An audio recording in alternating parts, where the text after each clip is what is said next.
So Tiger Woods was on the practice range Wednesday morning at the Farmers Insurance Open, working with swing consultant Chris Como. It's being reported that other golfers looked on, not in awe, but as if they wanted to help. This after Woods didn't make the cut at the Phoenix Open. So here's the question. What's going on with Tiger Woods? Let's listen. My good is really good. Unfortunately, my bad is really bad.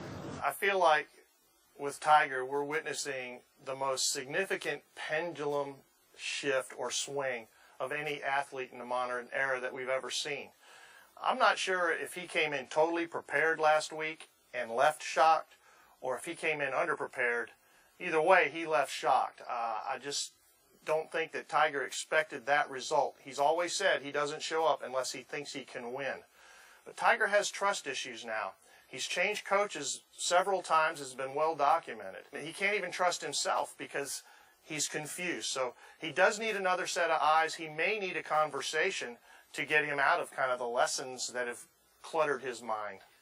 Paul Azinger, ESPN analyst on Tiger Woods. Have you ever seen someone skip fall off like this, like Tiger Woods? Stephen A. Smith, never, ever in my fairly lengthy career have I seen anything like this. The only analogy I can give to you basketball-wise would be if we look back at Michael Jordan and maybe his last couple of years with the Bulls when they were still winning championships, 5 and 6. If suddenly Michael had shown up for one of those seasons and just couldn't make a free throw anymore. Maybe he turned into a 30% free throw shooter. I remind you, and I know you haven't closely followed golf, but you get this. Tiger Woods was the greatest chipper in golfing history. I don't even think it was close. What do most people know Tiger from? I know when he exploded on the scene in '97, most people knew him for his length off the tee, his long drives. But over time, we all came to anticipate the great chip-ins from Tiger Woods. The one on 16 at the Masters that became the Nike commercial because the ball turned over on the last roll almost as if scripted so we could see the Nike logo on the golf ball. We don't have time for me to list all the great chip-ins at Memorial, at Arnie's tournament that I have witnessed Tiger Woods make. It's almost like he tries to chip it in, which is virtually impossible. It's like he's trying to make it from 20 yards, 30 yards away. So now he's returning to a golf course in Torrey Pines in San Diego that he has owned. He's won 7 times there. He won his last major championship there, U.S. Open in 2008, holding off the immortal Rocco Mediate. But he's 50-1 in Las Vegas. The odds makers are saying Tiger Woods is 50-1. They're saying he's 8-1 to finish last in the field. Are you kidding me? This is impossible. This is the greatest chipper ever who can no longer chip. As they call it, he's got the chip yips. Usually you get the putter yips.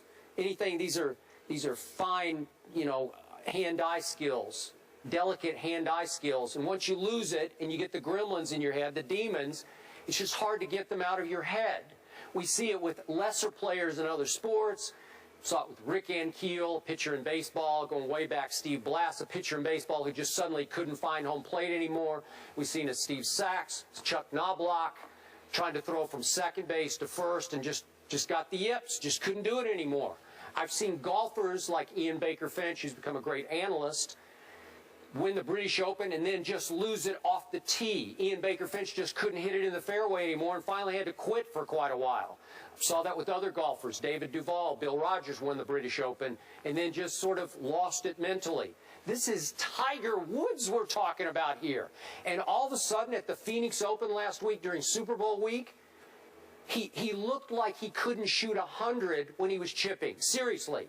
I mean, I'm not very good, but trust me, I can chip better than that, and that's not saying much at all because he just couldn't. He was blading it, chili dipping it, sculling it, just almost whiffing, blading balls out of the bunkers. It's impossibly bad.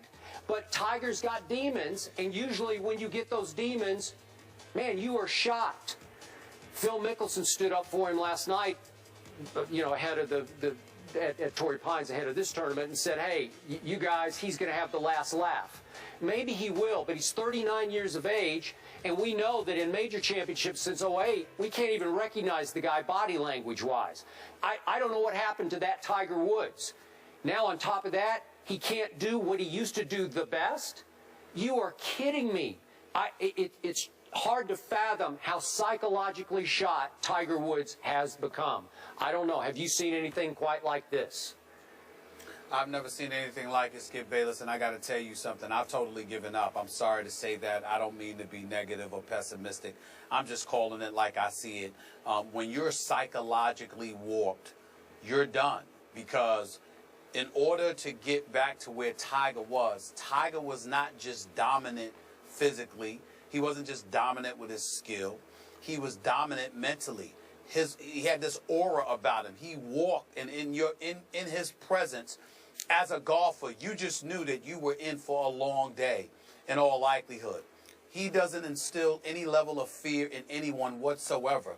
But it's one thing for somebody to graduate to the point where they no longer fear you and they're willing to compete with you. It's another thing entirely when they've regressed to the point of feeling sorry for you. And dare I say, willing to espouse words of wisdom to you. That's where we are with Tiger Woods. This is the guy, think about the coaches, Skip. You know, I mean, I just wrote them down. You got Hank Haney, you got Butch Harmon, you got Sean Foley, you got Chris Cuomo now as a swing coach. I didn't even include other folks that he may have been working with. The fact of the matter is he's changing coaches. His game is gone. Psychologically, he seems completely warped. Did you ever think, even if Tiger Woods did feel the need to get advice from somebody, did you ever imagine in your wildest dreams that we'd find out about it in such a public forum and platform? We're not speculating about this, Skip. We're actually witnessing it. Yeah. He's getting advice from people on the golf course in front of everybody's face. He is. I mean, that's how bad it has gotten. And to me, when you've regressed to that point, let me tell you this. No matter what Tiger Woods has done in his career, if he overcomes this and win another major, it would be greater than anything he's ever accomplished in his career. That's how bad he is. That's how bad he is right now. I agree. That's how low he is. If he comes back from this, it will be a story for, I mean, it may be the greatest story in the history of sports if he's able to come back from this. Because he is so psychologically warped that literally if he overcomes this, he needs to be a case study for all athletes to model themselves after in terms of lifting themselves up from their doldrums. Because I can't see him doing it. It's that bad. Can you see him ever winning a major championship? No.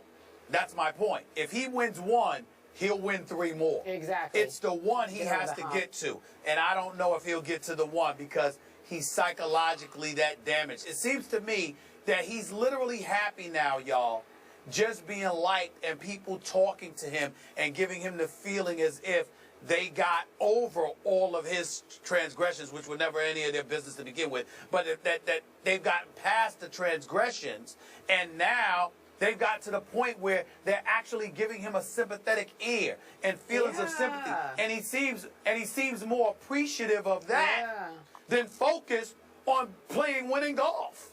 I agree. It's unbelievable. He is turning into a sympathetic figure for many, but there's still a hardcore group out there, a segment of the population who felt so betrayed by him because his website and his foundation always presented him as this sort of model father and husband, and we know the rest of the story. Well, you're right.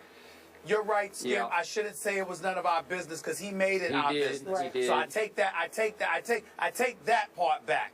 But the sympathetic ear that he's getting, he seems to be more interested and appreciative of that than he is in focusing on his game. I am with you.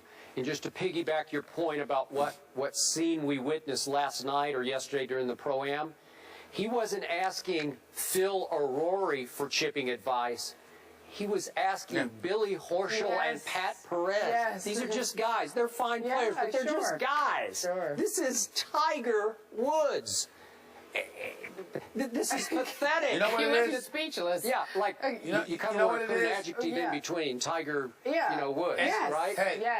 Go ahead, Stephen A. Hey, y'all. I mean, no disrespect, But the fact of the matter is that he's only Tiger Woods now because that's his name.